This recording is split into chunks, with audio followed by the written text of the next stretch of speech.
한 장만 보면 될 것 같아요. 그래서 이제 수정해서 이제 올리도록 할게요. 네, 바꿔서 올리도록 하겠습니다. 이제 보태는 건 없고요. 빼는 거 한 장 있다는 거 말씀드리고요.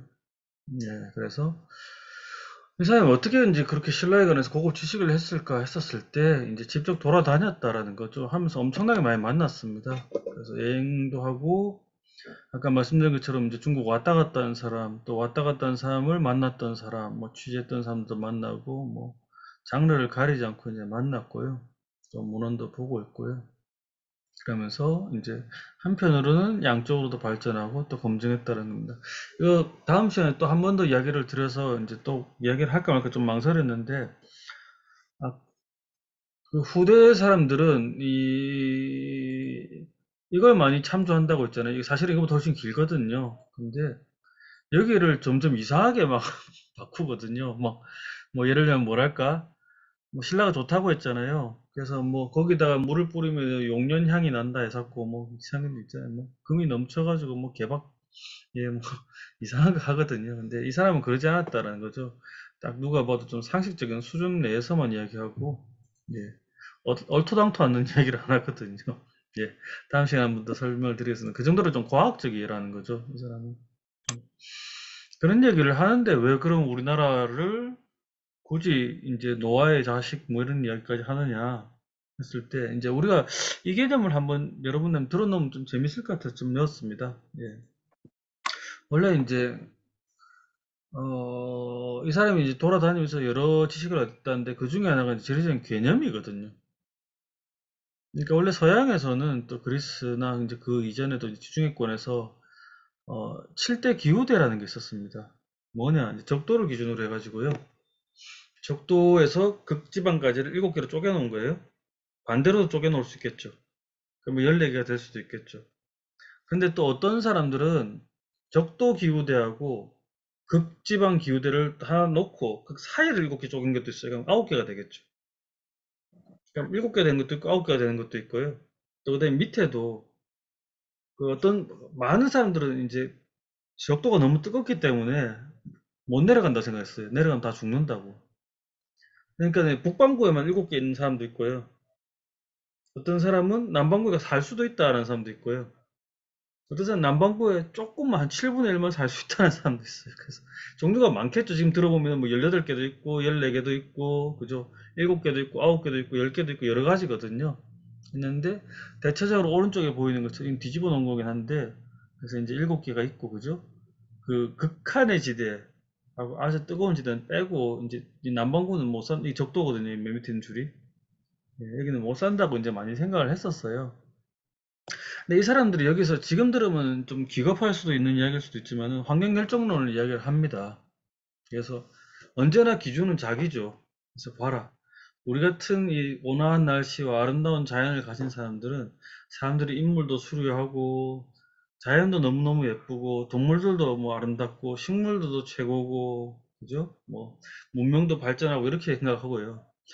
남쪽에 있는 사람들은 막 그러니까 그 처음에 이제 옛날 그 지중해권 사람들도 그랬고요. 이제 그리스인뿐만 아니라 뭐 아시리아라는 이런 사람도 그랬고 나중에 무슬림들도 많이 이걸 받아들여요. 그래서 남 뭐 더운 지방의 사람들은 뭐 습기도 많고 그런 콧구멍이 커지고 뭐 예, 그죠? 얼굴이 흉측해지고 뭐 머리가 익어서 나빠지고 예, 동물들도 막 말도 안 되게 커지거나 막 이상한 뭐 기분 나쁜 냄새를 맡고 뭐 저 북쪽으로 가면 사람들이 또 그 이야기는 하거든요. 북쪽에 또 예쁜 사람들이 있다고 생각했나 봐요. 그렇기는 한데 이 사람들은 뭐랄까요? 그 막 너무 음탕하거나 아니면은 뭐 싸움은 잘 하는데 그 문명 수준이 낮고 무식하고 막 폭력적이고 뭐 이런 얘기를 쓰거든요. 막 그런 식으로 해서 우리가 아름답다 막 이런 얘기를 하는 거죠. 참고로 7이라는 게 앞에도 계속 나왔잖아요. 그죠? 근데 이제 이슬람에서는 이제 하늘도 땅도 7개로 이제 구성되어 있다고 이제 많이 생각을 했고요. 이게 이제 하나가 있고, 이건 기후대로 하죠. 날씨로 하는 거잖아요. 또 하나가 뭐냐면 이게 있습니다. 페르시아에 뭐, 와하고 와하고는 이제 발음이 많이 겹칠 때가 있어요. 예를 들면 지저스하고 예수, 제이하고 와이가 하는 것처럼 뭐 몇 개가 있거든요. 근데 와하고 와하고 많이 현대 페르시아도 그렇게 같이 쓰거든요. 그래서 이제 그런 게 있습니다. 얘네들은 뭐라고 하느냐? 세상을 이렇게 벌집처럼 이렇게 육각형으로 하는 거죠. 기준은 뭐겠습니까? 당연히 자기가 제일 가운데죠. 그러니까 나머지 주변 문명들이 쭉 있다는 거예요. 약간 중국의 천하도, 그죠? 화이론 이런 거 비슷하죠. 내가 가운데 있다. 근데 중국은 이제 동서남북으로 하고요. 인도도 동서남북으로 합니다. 근데, 뭐, 그리스도 동서남북으로 많이 했고요. 근데, 서양권은 조금 달라요. 이제 세 개로 하는 것도 있고 그런데, 여기는 육각형으로 하거든요. 물론 이제 좀 지리상으로 여러분들이 보시면 알겠지만은 세계를 했을 때 옛날에 유라시아밖에 안 살았잖아요, 그죠? 유라시아밖에 안 살았을 때 유라시아에서 이 동네 이제 지금 이 동네가 이 지역의 중심이죠. 그러다 보니까 육각형을 하기 좀 유리하겠죠, 그죠? 그리스는 이쪽이잖아요. 애매하죠. 중국도 보면 이쪽은 바다에 사람이 별로 안 살고 뭐 이렇잖아요. 애매하죠. 근데 여기는 이제 딱 진짜로 가운데거든요. 육각형으로 나와요. 사람들 육각에서 오거든요. 그러다 보니까 이제 육각으로 하는 것도 있는데, 어쨌든 해가지고 했었을 때, 이제, 그래서 7대 지역이라고 이제 만들거든요. 했었을 때, 이제, 이거는 또 다른 사람이, 마소도 뒤에 사람이 한 건데, 어쨌든, 이건 그림으로 있어요. 제가 이제 번역을 하는 거지. 제 원래 그림으로 있거든요. 그래서, 필사본에 보면 빨간 동그라미에서 안에 까만색으로 막 썼어요. 있거든요. 1, 뭐, 1, 2, 3, 4, 7 이렇게 하는 거. 그래서 보면은 이렇게 또 보는 게 있어요. 그래서 이제 이것도 똑같죠. 내 가운데가 제일 좋다. 그죠? 근데 얘네들이 좋아하는 게 중국을 참 좋아해요. 예, 그런 게 있거든요. 예를 들면 이제 유럽이다. 그러면 이제 지중해를 기준으로 위에하고 유럽, 로마라고 이제 불렀죠. 그다음에 이제 밑에 쪽, 북아프리카, 그 이집트라고 불렀거든요. 아니면 튀니지라고 부를 때도 있고, 뭐 있는데 이렇게 불렀거든요. 그래서 이제 아프리카 대륙 하나, 유럽 대륙 하나, 아시아는 크잖아요, 실제로도. 인도 대륙 하나, 동아시아 하나, 북아시아 하나, 예멘하고 아라비아 반도 하나, 이렇게 했거든요. 가운데 이제 이란 공원 있고, 이쪽을 하나가 더 있는데, 이게 조금 더 어려워. 오늘 좀 이론적인 이야기가 많이 나오죠. 오늘 해놔야지 다음 시간에 또 편하고, 어디 가도 여러분들 이런 건 좀 잘 설명하는 강의가 없을 거예요. 근데, 이제 um마라는 게 또 나옵니다. 왜 um마라는 얘기를 하냐면, 이 사람이 um마라고 써요. 신라 um마라고 하거든요. 한 번만 좀 드러나 보시면요. 이게 이제 현대에서는 이제 아랍어로 뭐 사람들의 공동체긴 한데요. 이 뜻이 여러 개예요. 그래서 그냥 공동체로 쓸 때도 있고요. 공동체 특정 공동체, 뭐 혈연이나 역사나 언어를 뭐 예를 들면 아랍 um마가 되겠죠, 이러면 그죠? 그런 것도 있고요. 또 하나가 이제 이슬람 세계 전체를 이제 하는 게 있습니다. 있는데 이거 가면 이 어원을 찾아 들어가야 되잖아요. 어원을 찾아 들어가면은 이제 뭐 이슬람 이전에 건 뭐 여러 가지 있지만 이제 그것까지 다 하기 너무 어렵고요. 그 어쨌든 아랍어의 기준은 꾸란이거든요. 했었을 때 보면은 이게 꾸란에 처음에 뭐라고 하냐면 각 um마에 알라가 이제 자기의 메신저를 보냈다라고 하거든요. 이게 꾸란에 나옵니다. 예. 무슨 말이냐? 예를 들면 우리 um마가 있다, 우리 민족이 있다, 우리 민족에게 보냈다는 거예요. 무함마드 같은 사람을. 그죠? 뭐 유대인들에게는 모세를 보냈겠죠. 뭐 그죠? 뭐 중국에도 누굴 보냈고 뭐 그런 식으로 다 보냈다는 거예요. 모든 민족에게. 다 보냈는데 일부는 잊어버렸다. 일부는 기록을 했는데 완벽하게 이해를 못했거나 아니면 지금 마음대로 바꿨다. 대표적인 유대교가 그렇거든요. 기독교도 그렇게 생각하는 거죠. 그런 식으로 했다라는 거죠. 그때 um마란 이야기가 나오거든요. 이 um마는 뭐겠습니까? 그냥 사람들의 단위죠. 그죠? 어떤 공통된 뭐 가진 단위죠. 그죠? 그리고 조금 더 뒤에 가면은 어, 무함마드가 메디나에서 이슬람 국가를 만드는데 그때 이제 um마라는 개념을 쓰거든요. 그래서 우리 동네가 um마다. 근데 이 um마에는 누가 들어가냐면 무슬림도 들어가고요. 비무슬림, 기독교인도 들어가고 뭐 다신교도도 다 들어갑니다. 어쨌든 이 같이 사는 사람들이거든요, 공동체. 근데 뒤로 가면 점점 um마 성격이 바뀌어요. 그래서 무슬림들만을 위한 동네로 이제 점점 바뀝니다. 그 이슬람적 umma가 되거든요. 했었을 때는 이제 그 정치적인 거, 예를 들면 국경이나 이런 게 중요하지 않고, 지역이나 언어나 이런 게 중요하지 않고, 그냥 이슬람 세계가 되고요. 원하는 건 뭐냐? 온 인류가 통합하는 거죠. 하나의 umma를 이룬다. 되게 이슬람적으로 바뀌었죠. 이렇게 되었을 때는 뭐가 되느냐? 무함마드는 umma의 메신저가 되고요. 그래서 알라의 그 뜻에 따라서 이 공동체를 지휘하는 거죠. 그죠? 그래서 목표는 뭐냐? 최고의 umma를 만드는 거예요.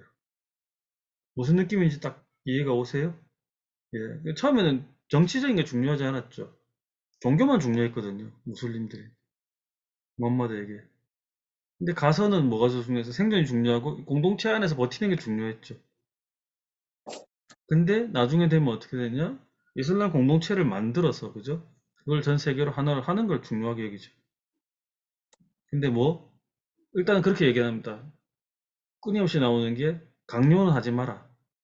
스스로 받아들이게 해라라는 거죠. 대신에 협조는 받아라. 세금 내라. 뭐 이런 거 있잖아요. 우리 싸울 때 같이 싸우고 이런 거 있잖아요. 우리의 적하고 타협하지 마. 이게 제일 중요하거든. 우리의 적하고 타협하지 마라. 죽여버린다. 이런 거 있거든요.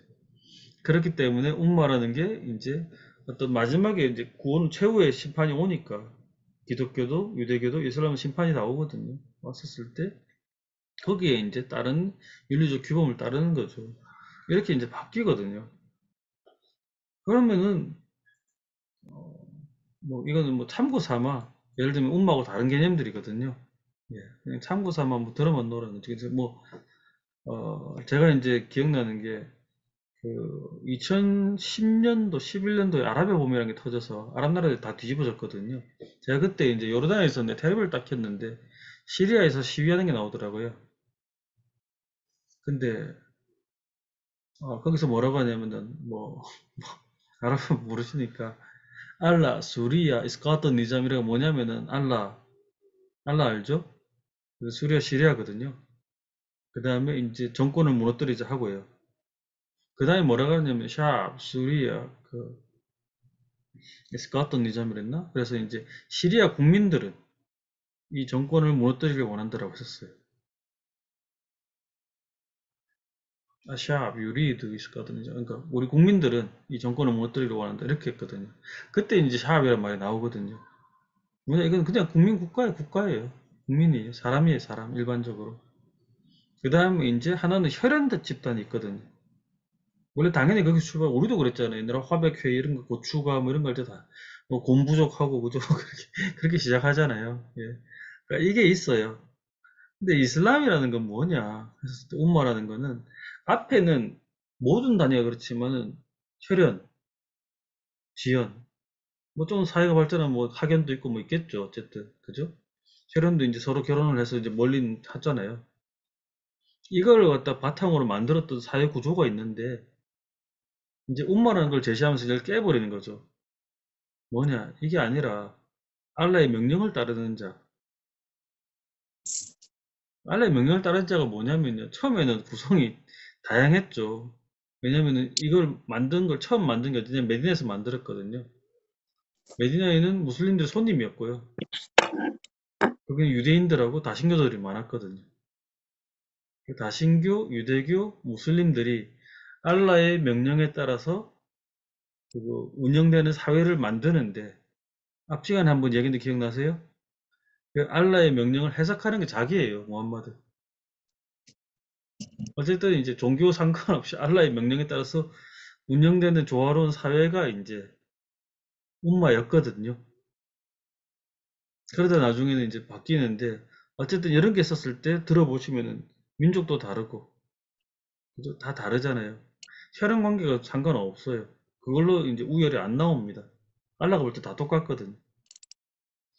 이런 정신으로 바꿨기 때문에 이슬람이 오늘날 전 세계로 퍼진다는 거죠.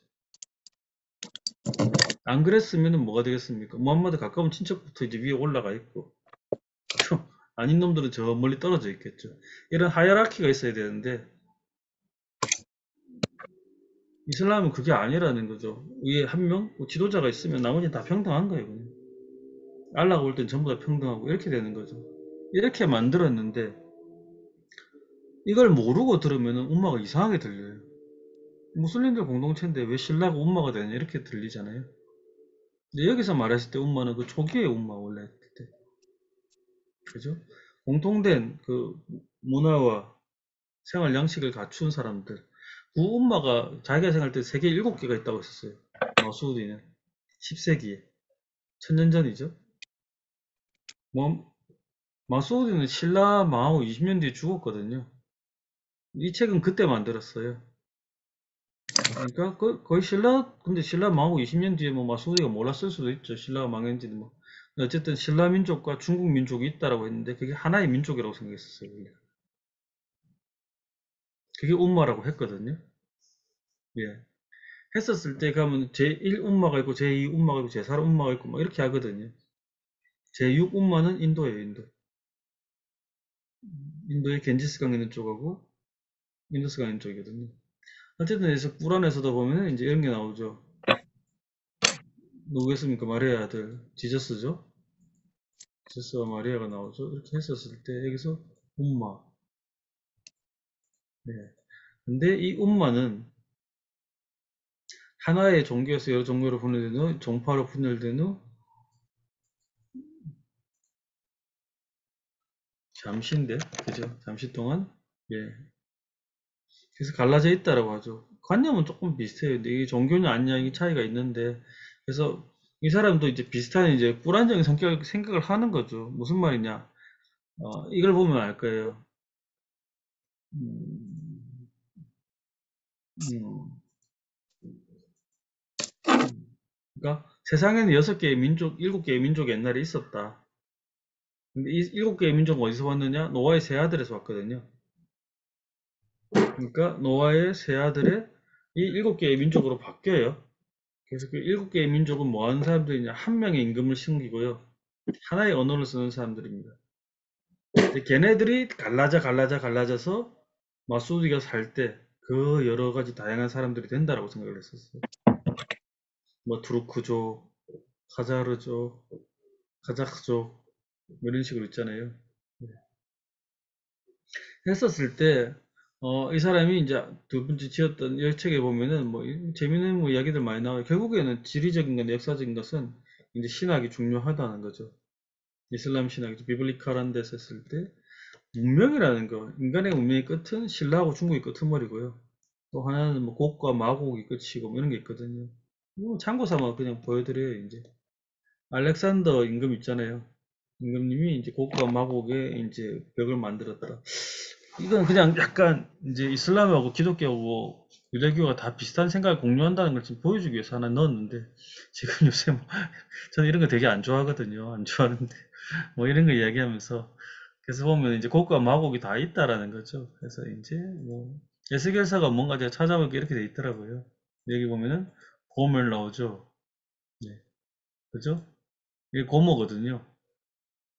고모가 이제 우리 신라의 조상이라 나오니까 우리가 이제 세계 멸망. 그래서 이제 그거 중국이 나중에 이제 세계 아마겟돈이죠. 그 최후의 심판전에 이제 세계 대전쟁 할 때 된다라고 믿는 무슬림도 있어요, 실제로. 기독교인들도 있듯이. 뭐 다 이런 출처가 있는 거죠. 어쨌든 있는 건데. 그럼 재밌다 생각해서 이제 넣었는데 그래서 이제 모든 민족은 원래 하나의 언어와 하나의 그 군주를 가지고 모셨는데 총 7개가 있었다라는 거죠. 마치 바벨탑 여러분 기억나세요? 바벨탑 원래 언어 하나고 사람들 하나였다가 다 갈라뜨렸댔잖아요. 그런 것처럼 이것도 7개로 갈라져. 원래 노아의 가족일 때는 다 한 언어였을 거 아니에요? 근데 7개로 갈라졌다가 이제 다 퍼졌다라고 하는 거죠. 이게 이제 마수디의 생각이고 다른 사람들 이런 말을 했었죠. 근데 신라를 넣은 게 이 사람이 처음이라는 거죠. 네, 했는데 예를 들면 6번째 umma는 겐지스강과 인더스강 유역이고요. 7번째 umma가 중국과 신라다. 이 원문 번역한 거예요. 그냥 그대로. 노아의 아들인 야벳의 아들인 아무르가 이제 고모거든요. 그의 후손에서 유리되게 연결되어 있다. 왕은 하나고 언어도 하나다.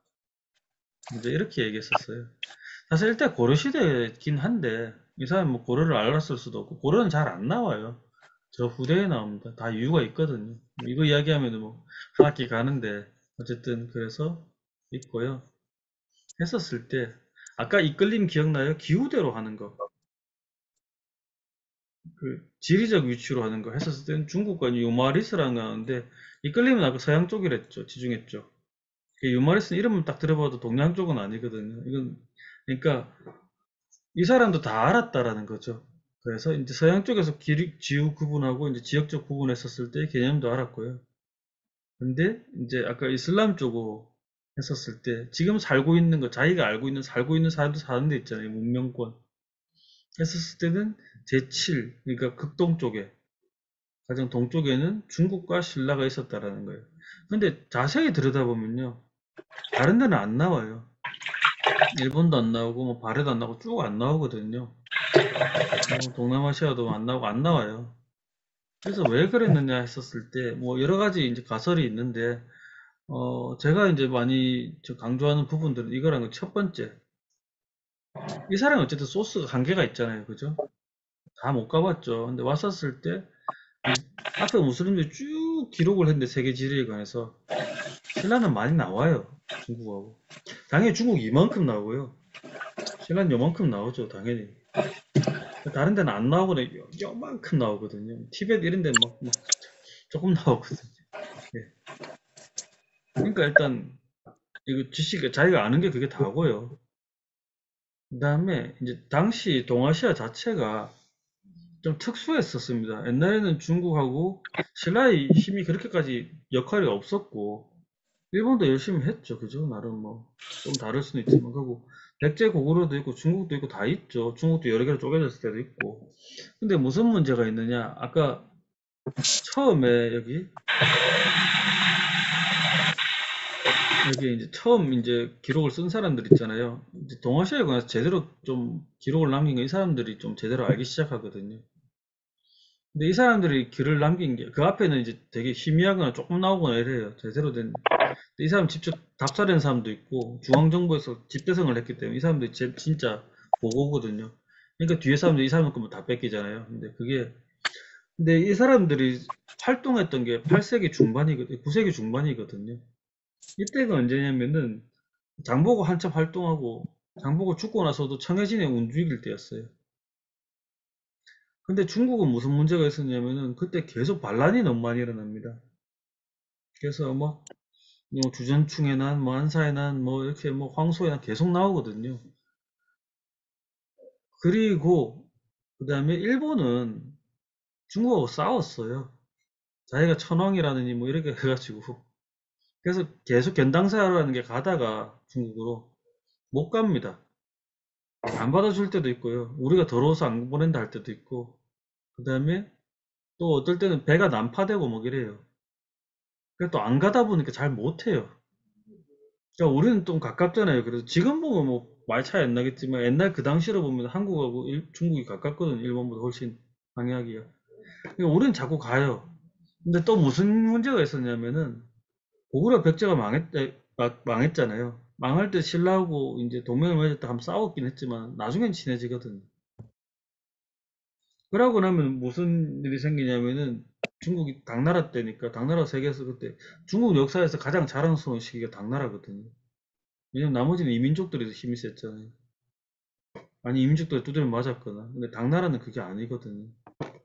물론 이제 뭐 당나라 황제들은 또 이제 서쪽 사람들이지만 어쨌든 중국은 정체성이 있으면서 그거는 이제 만든 건 한나라고 그다음에 당나라가 중국인데 제일 자랑스러운 건 당나라 때거든요.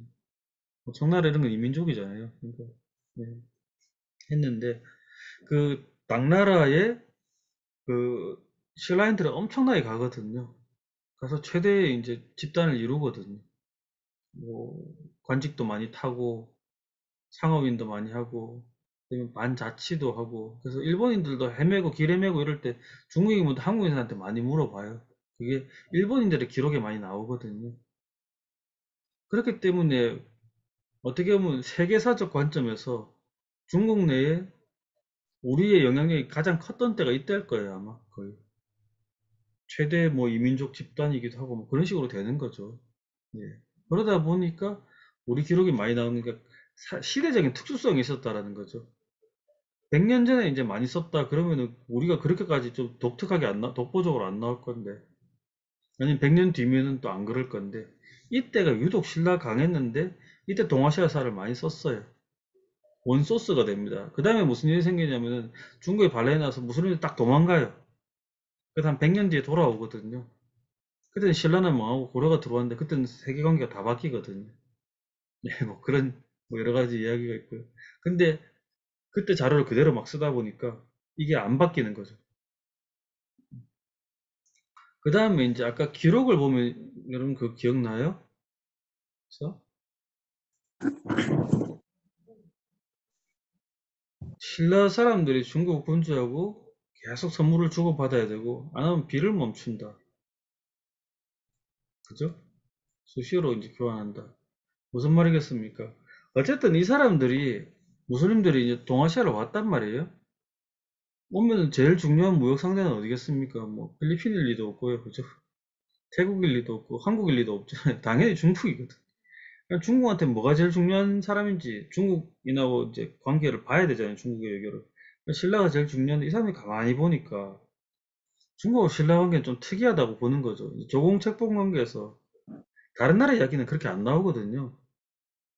이 신라 사람들은 중국하고 계속 선물을 주고받고 이게 안 되면 큰일 나는 줄 안다는 거죠. 근데 그걸 어느 정도로 얘기했냐면 하늘에서 비가 안 내린다.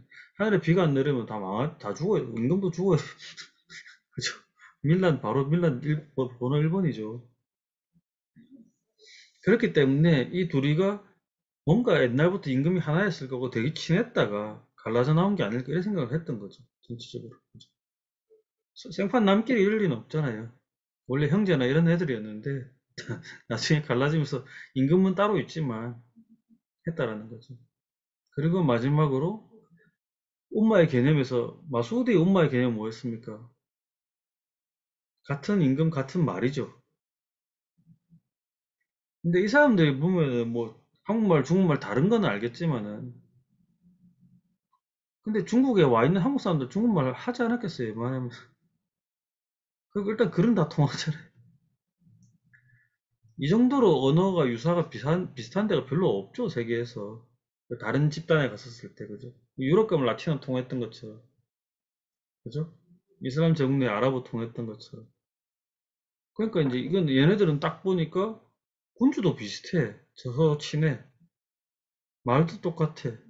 생각도 똑같지 않 대충 비슷하죠. 그죠? 예. 근데 뭐, 보면은 내가 수시로 왔다 갔다 하고 중국 가니까 뭐, 좋아하는 사람 엄청 많아요. 배 타고 가면 절로 간대요. 그리고 기록에도 많이 나와요. 그러니까 이제 썼다라는 거죠. 예, 그런 거를 바탕으로 이제 했다라고 이제 보고 있습니다. 사실 이게 내용이, 여러분 그런 경험이 많지는 않을 건데, 길게 설명하면 더 어려운, 저도 수업하다가, 제가 보통 3시간짜리 수업 많거든요. 3시간 하면 더 어렵대요. 왜냐면은 막 지명도 더 많이 나오고, 인물 이름도 더 많이 나오고, 지도도 더 많이 나오고. 그래서 일단은 이 정도로 끊고, 제가 다음 시간에 이거하고 상당히 많이 겹치면서, 이론적인 건 좀 더 약하고, 대신에 이제 실제로 케이스로 보여주는 게 더 많은 주제가 하나 나와요. 그게 뭐냐면, 알리드리스라는 사람입니다. 이 사람은 어떤 사람이 시칠리아 사람이에요. 이태리 시칠리아. 이태리 시칠리아 사람인데, 이걸 만든 사람이거든요. 이거 이야기할 때 겹치는 내용이 많이 나옵니다. 그 이야기를 하면서 조금 더 자세히 이야기하고, 그래서 제가 이제 자료를 2개를 올렸거든요. 그걸 한번 읽어보시면 조금 이해가 더 잘 갈 거예요. 일부러 뭐 논문 올리기는 좀 애매해서 그 제가 책 썼던 거 있거든요.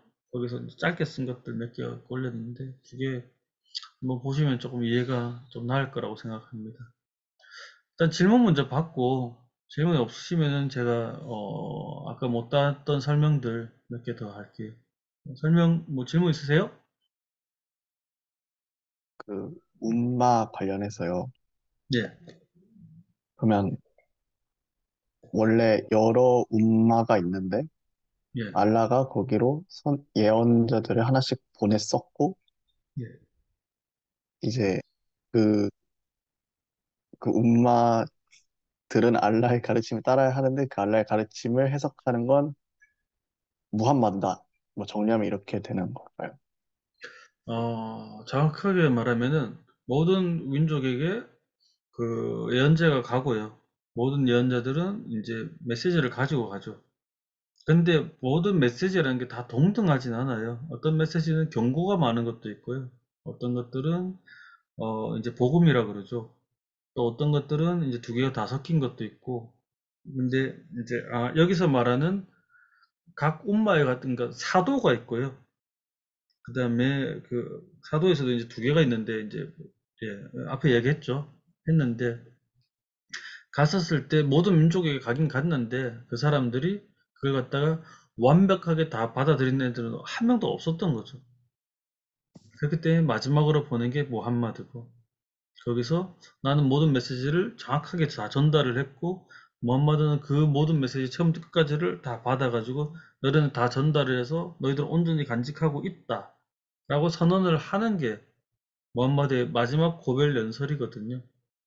그 했던 곳을 지금 19억 명이 왜냐면 간댔잖아요. 200만 명, 300만 명이 가는 거기를 갑니다. 다 모든 무슬림들이 이제 성지 순례를 갑니다. 예. 그리고 또, 이제 예, 꾸란은 이제 알라의 메시지를 했잖아요. 거기에는 이제 모든 민족이 갔다 그러고 몇 명이 갔다고는 얘기는 안 하는데 하디스는 여러 종류가 있는데 아주 많은 종류가 있는데 그 중에서 한 종류만 12만 4천 명의 이제 메신저가 갔다라고 하는데 그건 상징적인 숫자죠. 그만큼 많이 갔다라는 얘기죠. 또 그, 이끌림 관련해서요. 예. 그러니까 뭐라고 해야 되죠? 그러니까 이름이 이끌림인데, 그러니까 이끌린다는 게 뭐, 뭐에 이끌린다고 보면 그 이야기를 안 되나요? 했구나. 예. 이게 여러분 클라이met 아시죠? 기후. 이제 그거 어원이기도 합니다. 그래서 이제 그리스의 클리마거든요. 클리마, 클라이met. 그러니까 이건 오히려 그쪽 언어에서 이제 아랍어로 온 거죠. 근데 그게 그리스 이전에 다른데 보통 보면 그리스에서 만든 용어들 대부분이 보면 다는 아니지만은 우리 한자어에서 70% 용어, 60% 단어가 있잖아요. 그런 것처럼 그리스의 언어들도 특히 학문 용어 이런 거 보면은 다른 그 서아시아권에서 온 게 되게 많아요. 제가 안 찾아봤는데 뭐 멀리가 메소포타미아 가까이 있으면 뭐 터키나 이제 레바논 이쪽에서 왔을 확률도 높거든요. 시리아나. 근데 그건 확인을 못 해봤는데 적어도 제가 확인한 거는 그리스 쪽 용어가 아랍어로 들어온 거는 맞아요. 그래서 클라이밋 할 때 그거 언어입니다. 근데 이제 그게 이제 아랍어로서 이끌림, 그 다음에 이제 복수로는 아깔림 이렇게 되거든요. 예, 그래서 이거 외래어입니다 한마디로. 또 마지막으로요. 그 중국과 유마리스 할 때요. 제가 예. 잘 못 들은 것 같아서. 그러니까 중국과 유마리스가 뭐 무슨 그러니까 설명 좀 다시 간단히 해주실 수 있으세요? 뭐 이것도 조금 복잡한 내용인데 어쨌든 그리스 그 지중해 쪽 사람들이 생각했었을 때 저쪽 동쪽에 있다라는 개념이고요. 그리스 사람들 중국은 몰랐죠. 예, 그러니까 네, 자기들이 생각하는 지중해보다 동쪽에 아시아 쪽에 넘어서 인도양 쪽 갔었을 때 그쪽에 있던 어떤 특정한 지명이라고 생각했던 동네 이름이라고까지만 이야기를 드릴게요. 저 질문인데, 아까 호교론 그 설명하실 때 들었던 예, 생각인데요. 그러니까 저희가 알고 있는 이슬람 문명의 그 초기에 굉장한 좀 제국 형성하면서 집대성한 그런 지식들이 있었는데 학문이 그 서양처럼 발전하지 못했던 부분들이 어쨌든 그런 종교적인 거에 약간 흡수가 되면서 좀 뭐 서구의 르네상스처럼 갈 수 있는 기회가 조금 예, 전복된 거가 조금 아쉽다라고 얘기를 하셨는데 예, 그래서 저는 지금 그러니까 이게 과학이 뭐 이전에 엑스포에서도 지금 뭐 우주나 그쪽으로 산업을 좀 계속 지향하고 있다라고 하면 과학 쪽은 굉장히 국가적으로 좀 어떤 투자를 많이 하는 느낌인데 근데 과학은 지금 현대 학문에서는 좀 종교랑 약간 별개로 두기 때문에 그렇게 많이 문제 삼을 부분이 많지는 않을 거라고 보거든요. 근데 그러면 지금 이슬람 국가? 무슬림 민족들에게는 철학이라는 학문이 어떻게 자리 잡고 있는지가 좀 궁금했고요. 그리고 이제 그 과학적인 학문이 이슬람 종교 때문에 어쨌든 발전을 못하고 있다가 어느 시점에 갑자기 이제 과학의 중요성을 좀 깨닫고 이쪽으로 투자를 해야 되겠다라고 했던 큰 계기가 있었던 뭐 사건이나 아니면 경제적인 것에 대한 부분도 있긴 하겠지만 어떤 되게 촉발되는 그런 부분들이 있었는지가 조금 궁금했어요. 네, 좋은 질문인 것 같습니다. 일단은 어, 지금 앞에도 말씀드렸다시피 약간 무타질라는 이제 무너지고 그 다음에 이제 종교를 이제 과학적으로 검증하겠다, 합리적인지를 확인해 보겠다라는 것은 많이 꺾이긴 합니다. 많이 꺾이지만은 그런 생각들, 사고방식, 세상을 대하는 태도 이쪽은 그대로 가요. 그리고 아까 조금 조금 더 깊이 있게 들어가면 아리스토텔레스라고 했죠. 이제 플라톤하고 아리스토텔레스가 제일 중요하죠. 서양 철학에서. 그래서 이제 이거 한번 보여드릴까요? 잠깐만요. 제가 이제 수업 시간에 제일 많이 쓰는 그림 중에 하나가 이건데,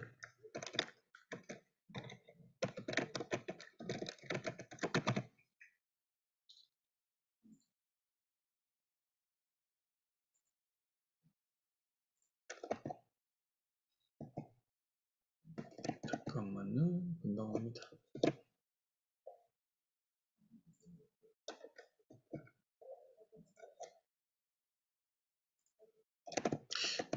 뭐지? 잠깐만요. 이거죠. 이게 아테네 학당이거든요. 그러니까 르네상스를 상징하는 그림이죠. 뭐냐면은 이제 고전 그리스의 이제 철학. 그때는 철학하고 과학하고 이제 신학하고 분리가 안 되죠. 했었을 때 이때 를 상징하는 그림인데요. 예, 이 그림에 보면은 가운데에 이제 소크라테스하고 아리스토텔레스가 있죠. 예, 플라톤하고요.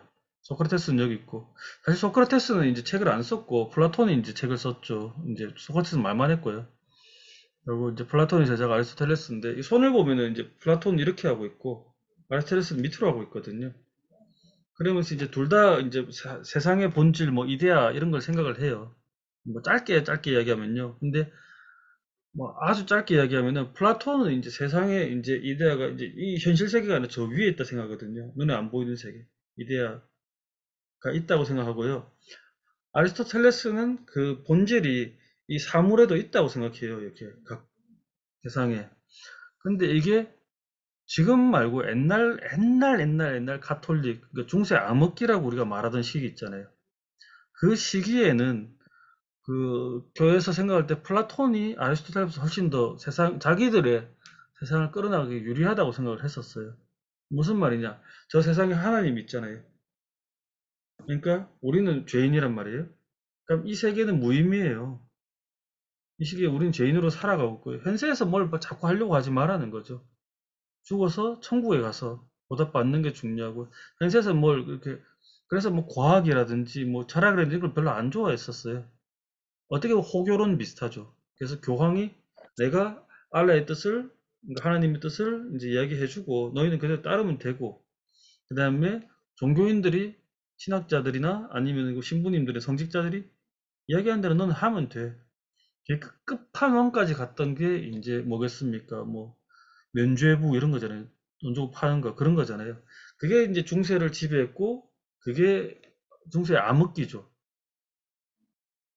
그런데 이슬람은, 그래서 이제 그때는 아리스토텔레스가 거의 없어졌거든요. 유럽에서는 이름도 거의 까먹고 뭐 책도 아무도 못 읽고 이랬었어요.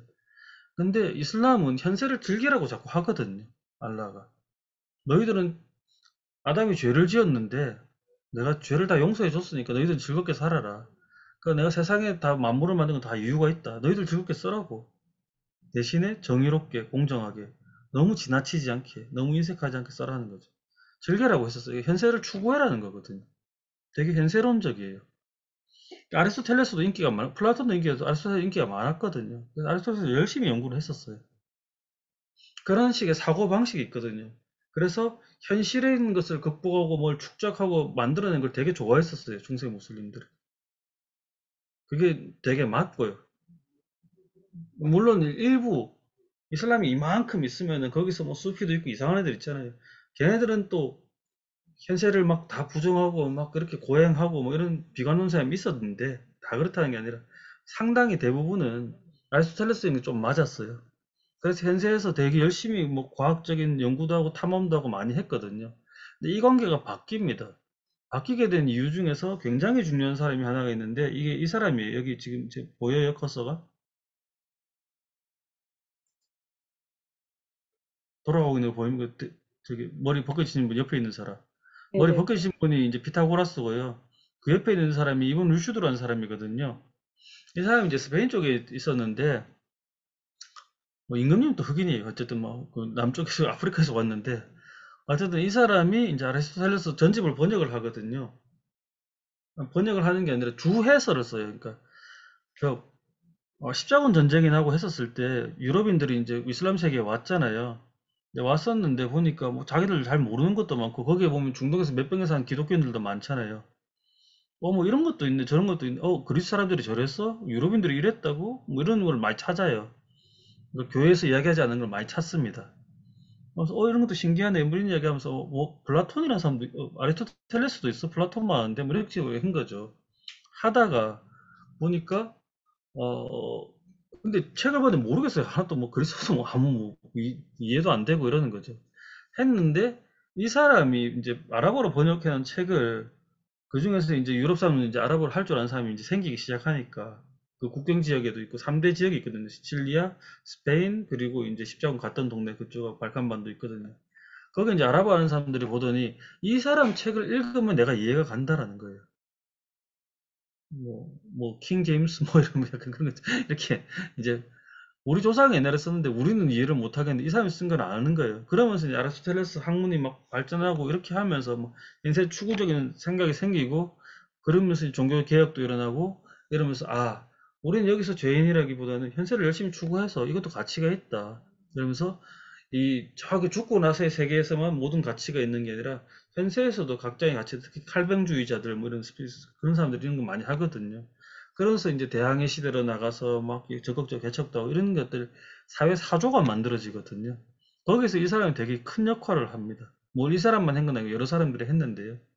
그러면서 서양이 더 이제 현실 세계에 들어가죠. 그걸 뭐냐 르네상스라고 하잖아요. 그러니까 고전이 다시 발전하는 거죠. 어떻게 보면 그 중간에 중세 시대가 오히려 호교론적이었죠. 근데 이슬람 세계는 아까 말했듯이 호교론이 이기는 것 같았지만은 말했던 무타질라 같은 그런 생각들, 과학적이고 합리적이고 추진해보고 검증하고 세계로 나가서 직접 경험하면서 하고 싶었던 것들은 그대로 퍼져나갔어요. 이제 다만 종교적으로 이걸 말하기가 좀 애매해졌죠. 근데 사람들은 그렇게 사는 거예요. 그러면서 중세 내내는 거의 무슬림이 압도적으로 이깁니다. 거의 모든 면에서요. 그러다가 이제 르네상스가 올 때쯤부터 이제 역전되기 시작하거든요. 왜냐하면 무슬림들은 그게서 크게 안 벗어나는데 기독교인들은 한번 바닥을 쳤다가 중세 때 이제 르네상스 튀어올 때 완전히 시소처럼 뒤집어진 거예요. 무슬림들이 이렇게 천천히 우상향을 했었으면은 얘네들이 이렇게 돼버린 거죠. 파도가. 그러면서 이때 확 치고 올라간 거죠.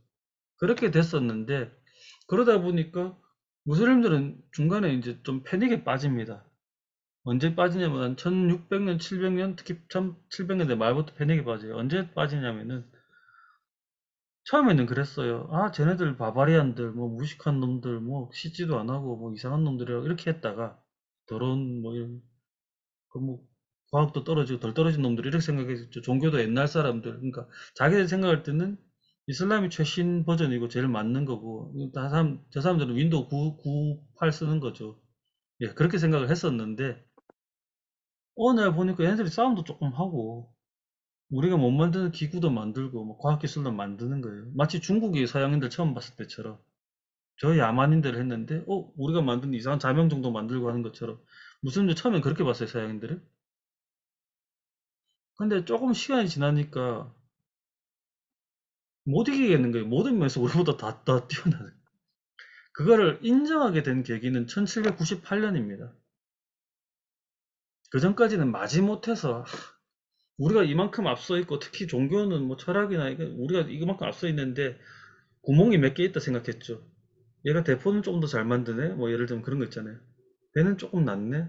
싸우다 보면 우리가 질 때도 있네 이랬다가 1798년에 나폴레옹한테 깨지거든요, 이집트가. 그때 서양이 우리보다 모든 면에서 앞서 있구나. 그럼 서양인한테 뭘 배울 게 뭐 있을까? 그때 이제 두 가지 흐름이 나옵니다. 하나는 뭐냐? 우리가 제대로 이슬람적으로 안 살아서 이슬람이 타락해서 그랬다는 사람들이 있어요. 아직도 있습니다. 굉장히 중요해요. 어떻게 보면 뭐 무조건 나쁜 것만 있는 거 아니에요. 그 사람들이 사회적 균형이나 안정을 잡아주는 것도 있긴 있었거든요. 그거로 나간 미친놈들이 돼버리죠. IS가 돼버리고 그러는데. 그건 도라이들이고, 그건 무슬림을 인정 안 하거든요. 어쨌든 보수적인 사람도 있고요. 어떤 사람들은 서양적인 게 필요하다라고 이제 하죠. 그걸 받아들이기도 합니다. 그래서 서양 철학을 다시 연구를 좀 해봐요. 근데 지금도 있죠. 있는데 지금 그 과학하고 철학을 이야기하셨는데 사실은 조금 그런 면도 조금 애매한 게 하나 있어요. 무슨 말이냐? 과학을 발전하는 데서는 오히려 문제가 없습니다. 여러분 생각해 보시면 우리나라도 고종 황제도 그렇고 중국 청나라도 그렇고 일본도 그렇고요. 다 동도서기, 화혼양제, 그죠? 그 중체서용 이랬거든요. 무슨 말이냐? 우리 체계, 사회, 사고, 뭐 정치 한마디로 문과는 안 바꾸고요. 이과는 받아들이겠다고 했었어요. 제일 중요한 건 싸움에서 이겨야 되거든요. 근데 과학 받아들이는 건 해요. 좋아하고요. 그거는 뭐 부정하지 않습니다. 얘네들 원래 무슬림들 과학 제일 좋아했거든요. 한때는. 이 받아들이는 건 좋아해요. 지금도 보면은 제일 잘 사는 나라 있잖아요. 까타르, 사우디 이런 데 있잖아요. 그 석유 많이 나는 나라들. 공단은 세계적으로 합니다. 일찍 키웠고요. 오히려 반대로 문제는 문과에서 나오죠. 예, 정치사상 이런 걸 너무 열심히 연구하면 어떻게 될까요? 왕정에 대해서 의문을 가질 수 있지 않을까요? 정당 자꾸 만들어달라면 피곤하죠. 그죠? 문과에서 오히려 문제가 생기지. 이과는 아니에요. 이과는 카오스트 이런 데 세계적으로 투자하고요. 이란 이슬람 공화국이잖아요. 최고의 브레인들 나옵니다. 네. 이과에서는 어느 정도냐면요. 이란 같은 경우에는 군대 안 갈래, 군대 최악이거든요. 근데 어쨌든 군대를 안 가고 외국 가려면 보증금을 내야 되거든요. 힘들어요. 허락도 받아야 되거든요. 남자들이. 근데 최고의 공대, 우리 지금 카이스트 같은 데 있거든요. 거기를 가면은 제일 적국이잖아요. 우리 지금 뭐 북한에서 미국에 유학을 보내줘요. 공짜로. 과학은 필요하니까요. 문제는 뭐겠습니까? 걔네들의 최대 목표는 미국 가서 안 돌아오는 거거든. 그러니까 나라에서도 황당하죠. 나라의 최고 브레인들을 끌고 모아가지고 열심히 교육을 시켜서 미국을 보냈는데 걔네들의 목표는 미국에서 안 돌아오는 거. 그러니까 뭐 이상하게 되는 거야. 우리나라 애들 제일 똑똑하고 그런데 북한 가서 안 돌아. 최고의 목표가 막 이상하게 되는 거야. 어쨌든 그 정도로 과학은 열심히 합니다. 근데 이제 문과에서 제가 이제 요르단에서 박사를 했던 이유 중에 하나도 요르단이 뭐 사우디가 훨씬 못 살죠. 근데 문과는 그런 나라가 더 키웠어요. 석유가 많이 안 나. 왜냐면은 차별화를 할 때 이제 거기서 뭐 석유과학으로 이길 수 없잖아요. 오히려 그런 데가 이제 그런 걸 하는 거죠. 아랍에미리트가 이제 7개가 돼 있거든요. 두바이 여러분 아시잖아요. 두바이는 석유가 안 나요. 옛날에도 4%밖에 안 됐거든요. 재정 기여도가요. 석유가 없습니다, 거의. 아부다비에서 다 나거든요. 아부다비, 아랍에미리트 수도가 아부다비거든요. 그러니까 거기에는 이제 석유가 많이 나니까 이과를 엄청나게 키웠어요. 그죠? 그럼 두바이는 기름이 안 나잖아요. 근데 사람은 좀 많고 위치가 좋고 군주가 깼어요. 땅도 좀 크고 아부다비보다 훨씬 작지만은. 그러니까 여기는 어떻게 하느냐? 홍콩처럼 만드는 거죠. 예, 무역, 싱가포르처럼 이렇게 만드는 거예요. 그걸 했었어요. 그 성공을 했죠. 그래서 세 번째로 큰 나라가 어디냐면은, 그러니까 미국에 이제 50개 주가 있는 게 그 유나이티드 스테이츠잖아요. 그냥 그 스테이트가 큰 스테이트, 뭐 캘리포니아, 텍사스 이런 것도 있고, 뭐 조금 뭐 델라웨어 이런 스테이트도 있듯이 아랍에미리트는 7개의 에미레이츠거든요. 에미레이트로 제일 큰 에미레이트가 이제 아부다비고 두 번째가 두바이고 세 번째가 샤르자예요. 샤르자는 딱 보니까 기름도 없어. 그렇다 두바이처럼 무역을 해서 가도 안 되겠는 거예요. 그래서 걔네들은 뭘 하냐면은 문과에 투자해요. 상대가 아니라요. 그래서 문화, 역사, 철학, 뭐 문학 이런 데 대투자하거든요. 임금님이 영국에 있는 대학교에 사학과 나왔어요. 그래서 걔네들 이슬람 문명 뭐 박물관 만들고 뭐 도서전 만들고 뭐 이런 거 있잖아요. 예, 해외 대학 만들고 이런 데 엄청나게 투자를 하거든요. 그냥 그런 식으로 각자 살아남는 거예요. 무슨 말이냐? 이슬람권에서는 한 번도 과학을 등한시한 적은 별로 없어요. 근데 이제 문과를 받아들이는 각자 입장이 있다라는 거예요. 내가 과학만 최대한 넣고 대신에 이제 왕정을 유지하는 게 제일 좋겠다 하면은 문과는 천천히 느리게 느리게 이제 발전을 시키고 예 제약이 많겠죠. 제가 요르단대학교 석사 요르단대학교는 굉장히 문과에서 많이 열려 있고 문과 쪽에 브레인이 많았거든요. 왜냐면 다른 대학교에 박사가 없을 때 여기는 뭐 사학과도 일찍 생겨서 뭐 스타급들 막 유럽에 가 있는 아랍인들 많이 초청하고 그랬거든요. 그래도 사학과 이제 논문을 쓰잖아요. 그럼 꿀안은 건드리지 못합니다. 예, 그런 제약이 있었어요.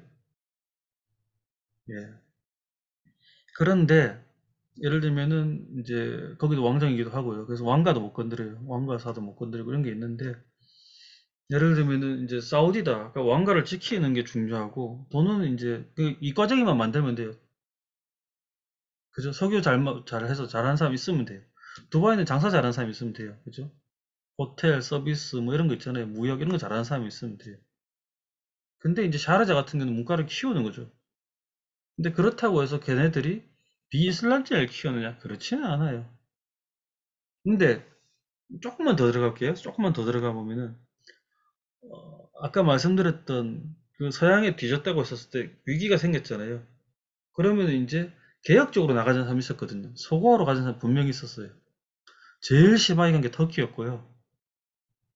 터키는 이제 무함마드의 뒤를 잇는 그 지도자 자체 제도를 없애버리고 막 꾸란도 아랍어로 못 읽게 뭐 이상한 짓을 막 히잡 쓰면 학교 퇴학시키고 막 이상한 짓을 많이 했거든요.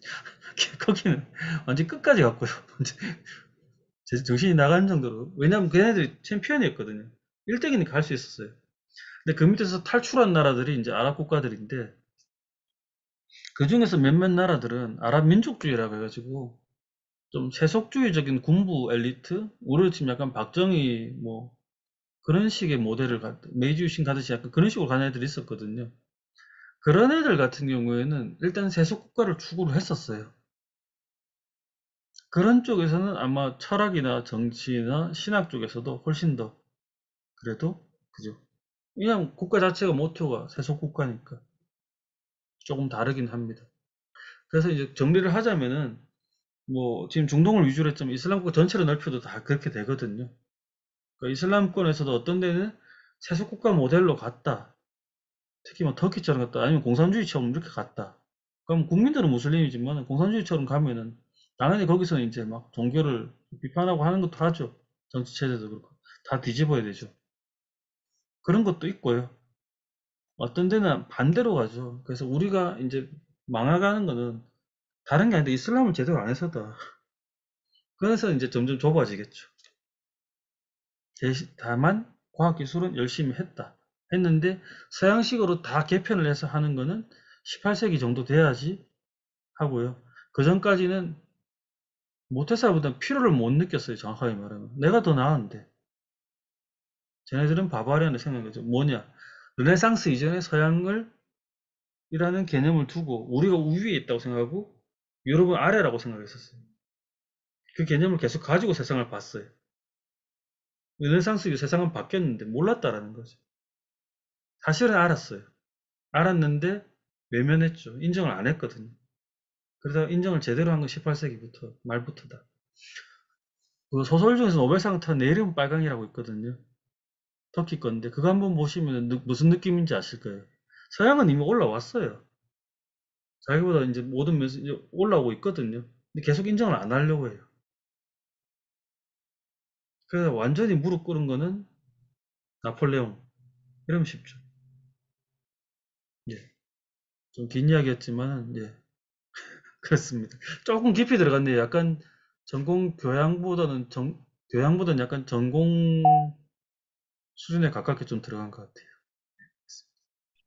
아예 하나만 더, 저 되게 지금 좀 이해가 잘 돼서 하나 더 생긴 게 있는데, 그러면 그 지금 문과 쪽은 어쨌든 이게 나라마다 가지고 있는 정치 체제에 따라서 조금 이제 다르게 이렇게 발전하는 경향이 있는 것 같은데, 근데 이제 문학을 만약에 본다고 하면 이게 이제 저희 입장에서 아니면 이제 그러니까 이슬람에서 살고 있지 않는 사람들이 만약 이슬람을 조금 더 잘 이해하고 싶다고 했을 때는 우리가 접할 수 있는 건 어떤 문학 콘텐츠일 거잖아요.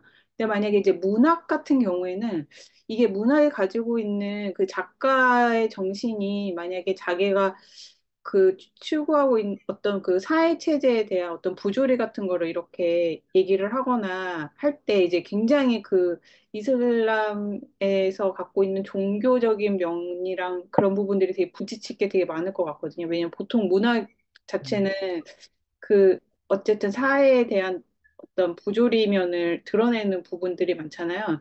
그래서 뭐 예전에 뭐 살만 루슈디 같은 경우에는 예, 극단주의자들한테 거의 정말 지금 실명 위기에까지 테러를 당하고 했었기 저도 때문에 읽어봤어요.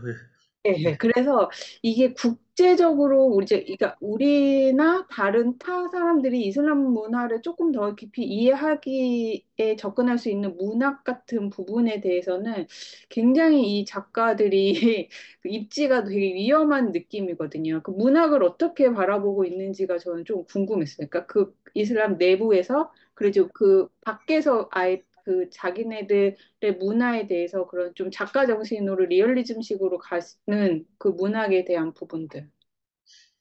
일단은 한번 또 이야기할 기회가 있을 수도 있고 저번 학기에는 이야기를 많이 했는데 이슬람은 기본적으로는 조형 예술, 시각 예술을 상당히 제한하기 때문에 그리고 이제 이슬람이 출발하는 그 동네가 그 아랍이잖아요. 거기는 이제 자연 환경상 그 시가 발달하고 문학이 발달하지 뭐 조형 예술이라든지 그죠?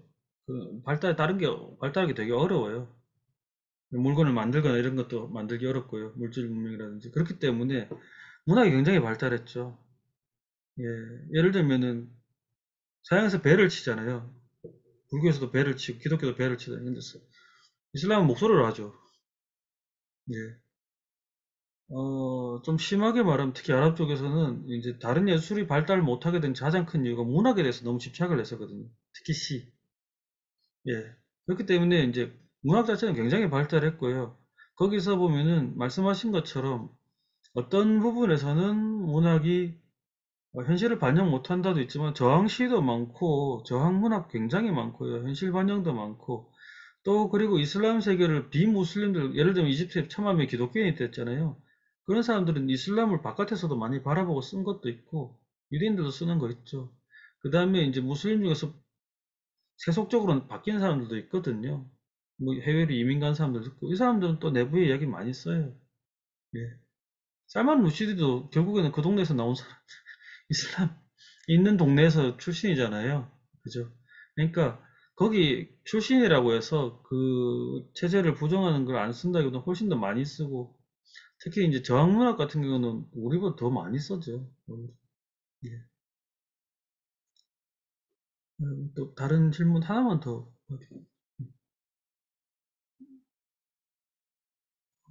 없으시면은 오늘 정리를 하고 이제 넘어가도록 하겠습니다. 예. 오늘 뭐 그 알마소우디라는 사람을 얘기했는데요. 좀 되게 어려운 부분이 많았죠. 여러분 생각할 때는 되게 무대도 복잡하고 내용도 이제 철학적인 내용, 지리적인 내용, 과학사적인 내용, 또 우리와의 관계의 내용, 동아시아사도 막 나오고 많이 했는데 결국에 하고 싶은 이야기는 이거였습니다. 이 사람들이 아까 지금 질문했던 걸로 더 완성이 되는 것 같은데 뭐 밖에서 보는 거하고 이제 지금 현대에서 이제 전형적인 그죠? 무슬림 세계를 바라는 거 정반대로 얘네들은 굉장히 외부에 있는 지식들에 굉장히 호기심도 많았고요. 많이 받아들였어요. 문헌으로만 받아들인 게 아니고 적극적으로 나가서 실제로 보면서 비교해서 받는 것도 했고요. 한번 얘기 드렸다시피 저 신라 그 유라시아 제일 끄트머리에 있는 나라에 대해서 아무도 안 썼어요. 중국이나 이런 데 아무도 안 썼는데 얘네들은 정말 열심히 썼거든요. 그렇게 했는데 거기서 이제 이 사람들의 기본 사고 프레임은 그거랬죠. 유대교, 기독교에 있는 그 비블리컬한 그런 생각들이 자기들에서 완성됐다고 생각했기 때문에 거기에 있는 모티브나 이야기도 많이 가져오되 세계에 있는 열린 마음으로 이제 밖에 있는 그 떠돌아다니는 이야기들이나 실제로 돌아다니고 있는 그때 정보들 있잖아요. 그 사람들 만났을 때 그걸 같이 다 넣어가지고 이슬람식으로 만들어서 정리를 해봤다는 거죠. 그게 이제 알마수디의 지리이고 역사이고 성서죠. 그죠? 그래서 이렇게 만들었어. 거기에다 우리나라에 또 관심을 줬다라는 거죠. 관심을 줬는데 그 중에서 우리나라가 또 특별히 된 계기는 이 사람들의 이제 이런 학문적인 체계가 만들어질 당시에 우리나라가 좀 우연하게도 가장 활발하게 한중일에서 좀 주도권이 약간 있었다. 특히 중국 내에서의 해외 교민들의. 근데 그때 무슬림들도 한참 많이 들어갔었다. 해서 이게 만들어졌고요. 그게 이제 영향을 많이 줬고요. 거기다가 이제 여기서 보면은 그 관념에는 지금 보시는 것처럼 이제 지중해권에 있는 개념들, 페르시아인 개념들, 이슬람적인 개념들, 원래 있던 개념들이 싹 섞여가지고 만들었고, 그리고 그 당시로서는 유라시아 전체, 아프리카까지 했을 때 최고로 완성된 지리학 내지 백과사전을 만들었는데 역사까지 된 거. 거기서 우리를 넣었고요. 이런 것들이 이제 뒤에 가면은 이보다 한 세기 뒤에 사람이 나오거든요. 알 이드리스라는 사람이 나오거든요. 이제 다음 시간에 할 거죠. 이 사람을 통해서 이제 세계적인 더 의미를 가지게 됩니다. 네, 그것들을 다음 시간에 좀 더 이야기를 해 보겠습니다. 네. 오늘 또 질문이 좋으니까 저도 이야기를 잘 하게 됐고, 이걸 제가 만약에 처음부터 이걸 다 설명해서 얘기했으면 여러분들 힘들어서 못 들어요. 제가 사실 이렇게 말하는데. 근데 이제, 어, 주고받는 과정에서 하는 게 참 좋네요. 저도 지금 책을 만들고 있는 게 그런 걸 좀 책을 만들고 있거든요. 문답식으로. 예, 기독교가 이슬람에 질문하고 유대인한테 질문하고 이런 식으로 불교도가 이야기하고 있는데 오늘도 저도 이제 이게 되게 도움 많이 되는 것 같습니다. 고생했고요. 다음 주에 수업 시간에 뵙겠습니다. 고맙습니다. 감사합니다. 합니다.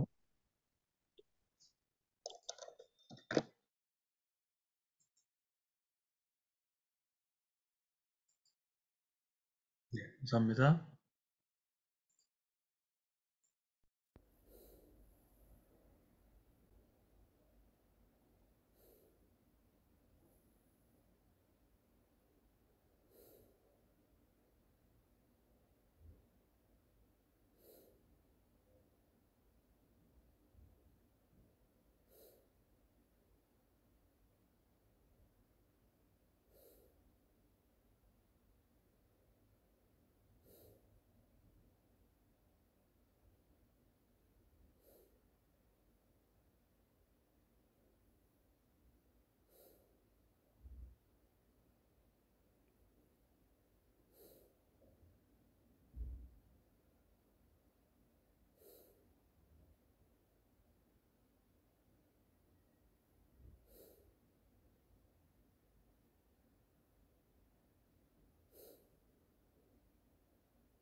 음.